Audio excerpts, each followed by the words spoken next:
আজকের মেনু হচ্ছে জানো তো কি? চলো দেখে নাও, সবই তোমাদের কাছে নিয়ে চলে এলাম। আজকের হচ্ছে কলমি শাক ভাজা, আর এই যে দেখতে পাচ্ছ কাটাপোনা নিয়ে এসছে। আজকে ফুলকপি আলু দিয়ে কাটাপোনা করব। এই যে ফুলকপিগুলো গরম জলে একটু না দেওয়া রয়েছে, যেহেতু ফুলকপি এসে এনে না একটু পোকা থাকে, যার জন্য একটু গরম জলে ডুবিয়ে রেখেছি। আর এদিকে দেখো ভাত হয়ে গেছে, ভাতটা এবার নামাবো।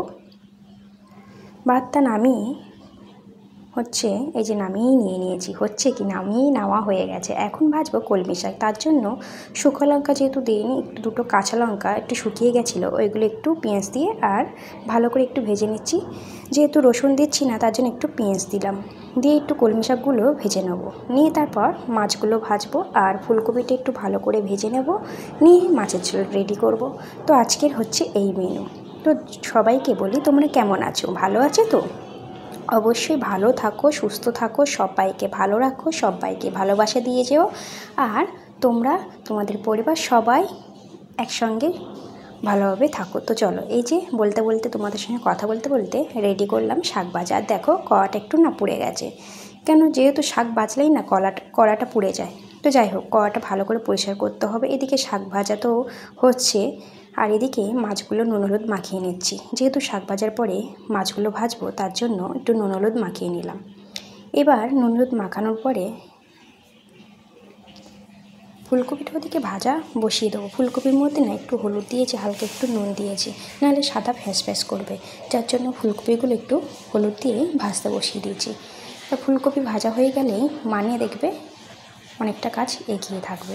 তো যার জন্য ফুলকপিটা আগে ভেজে নিচ্ছি, এরপরে মাছ ভাজবো। মাছগুলো তো আগেই থেকে নুন হলুদ মাখিয়ে রাখলাম দেখলে। আর এই যে কড়াটা না বেশ ভালোই পুড়ে গেছে, ভাবছি ফুলকপি ভাজছি আবার কড়াটা পুড়ে যাবে।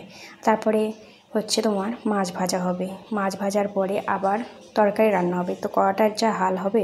এদিকে শাক ভাজা রেডি, আর এদিকে সব টমেটো, কাঁচা লঙ্কা, আলু সব কেটে রেখেছি মাছের ঝোলের জন্য। এই যে ফুলকপিও ভাজা রেডি, লাল লাল করে ভেজে নিয়েছি, আর মাছগুলো ভাজা বসিয়ে দিলাম। এই দেখো কড়াটার কী অবস্থা, মাজার সময় আমারই কষ্ট। যাই হোক, রান্না তো করতে হবে, আর কয়েকটা কড়া করব। যতই কড়া করো না কেন, সেই তো পুড়েই যাবে, আর সেই পরিষ্কার করতে হবে আমার, তো একটাই থাক। এদিকে মাছ ভাজাও হয়ে গেছে। এখন করব হচ্ছে মাছের ঝোল। মাছের ঝোলের জন্য যে আলুগুলো কেটেছি, সেই আলুটা ভেজে নেবো। মানে কি, পেঁয়াজ, কাঁচা লঙ্কা আর একটু পাঁচফোড়ন, তেজপাতা ফোড়ন দিয়ে আলুগুলো দিয়ে দিলাম, দিয়ে ভালো করে ভাজাভাজি করে নিচ্ছি। আর একটা পাত্রের মধ্যে সব মশলাগুলো জলের মধ্যে গুলে রেডি করে নিয়েছি। এবার দিয়ে দেবো। যেহেতু কড়াটা ধরে গেছে, তাই মশলাগুলো আলাদা করে দিলাম না, একসঙ্গে জলের মধ্যে গুলে রেডি করে দিলাম, তাতে আমার সুবিধা হবে, আর এদিকে তলাও ধরবে না।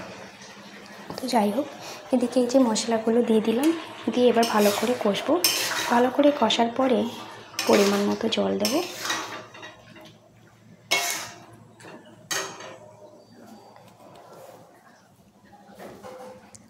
তো এখন কষা চলছে, ভালো করে কষিয়ে নিচ্ছি। কেন দেখো, যতই কষবে ততই তরকারির স্বাদও বাড়বে আর খেতেও ভালো লাগবে, যার জন্য ভালো করে কষিয়ে নিলাম। আর এই পর্যন্তই শেষ করলাম, যেহেতু অনেক দেরি হয়ে গেছে, ভিডিও তো রেডি করতে হবে। তো চলো, টাটা, বাই বাই, সবাই সুস্থ থাকো, ভালো।